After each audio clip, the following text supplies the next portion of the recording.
Le parc national des Virunga, classé au patrimoine mondial, demeure l'une des aires protégées les plus importantes, un véritable sanctuaire pour une faune emblématique et une source de vie, de résilience et d'espoir pour des millions de personnes dans l'est de la RDC. En cette année marquant son 100e anniversaire, le responsable de l'ICCN au Nord Kivu souligne que ce parc mondialement reconnu pour sa richesse floristique et faunique abrite une diversité d'habitats naturels essentiels à la préservation de la biodiversité. En ligne avec Rodrigue Katimbo, directeur adjoint de l'Institut congolais pour la conservation de la nature depuis le parc national des Virunga. Bonjour Monsieur Rodrigue, qu'est-ce que nous pouvons retenir de ce 100e anniversaire de ce parc? Le parc national des Virunga a été créé le 21 avril 1925, ce qui fait de lui le tout premier parc à être institué en Afrique. Donc c'est les berceaux en fait de la conservation en Afrique. Donc il a été créé parce qu'il regorge en son sein une forte biodiversité, mais aussi il a un impact dans la lutte contre le réchauffement climatique. C'est un peu les spécificités de ce parc national de Virunga. Donc si nous célébrons aujourd'hui ce centenaire, c'est vraiment ça tombe au point nommé, bien que nous traversons une situation sécuritaire critique avec les guerres d'agression. Au Virunga, en dépit même du contexte sécuritaire critique, nous avions pu quand même maintenir l'essentiel de la biodiversité au niveau du parc national de Virunga, en particulier en ce qui concerne la faune. Nous avons des gorées de montagne au niveau de l'Est. Il y a de naissances, il n'y a pas eu de pertes ces dernières années malgré la guerre. Au niveau du Nord, nous avons également les gorilles de plaine de l'Est qui évoluent également très bien dans l'habitat du Mont Chabirimu. Au-delà de ça, nous avons également le chimpanzé, autant au sud du parc, autant au centre du parc. Aussi, on a le chimpanzé vert Tongo, mais aussi au centre, on a le chimpanzé le long de la rivière Ichacha, mais aussi dans l'escarpement de Mokasali.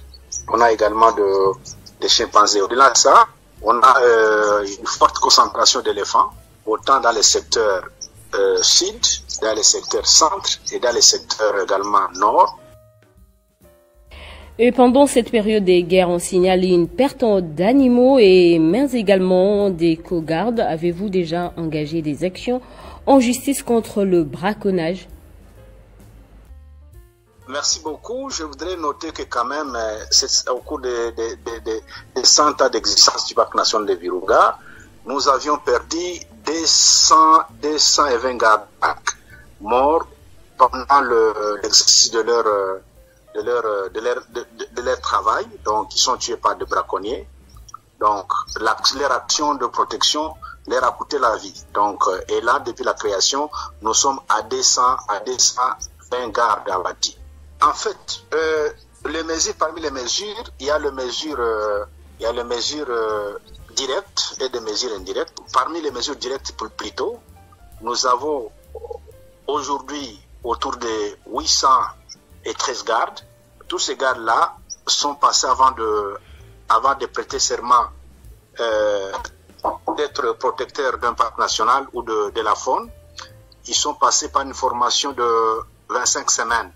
Une formation purement commando pour pouvoir se défendre contre une menace armée, mais aussi une formation sur les droits humanitaires internationaux, parce qu'on ne peut pas utiliser une arme sans pour autant maîtriser les instruments par rapport aux droits de l'homme. Donc il y a cette formation, ils sont également bien équipés. Aujourd'hui, le parc national de Virunga dispose également pour faciliter le travail des gardes, dispose une centaine de véhicules, dispose également une centaine de véhicules.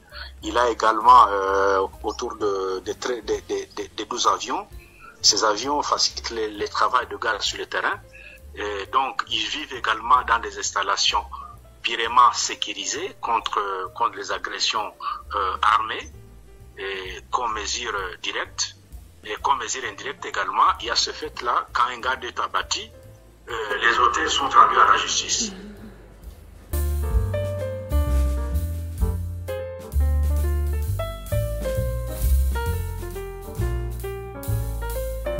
Merci à tous de nous avoir suivis.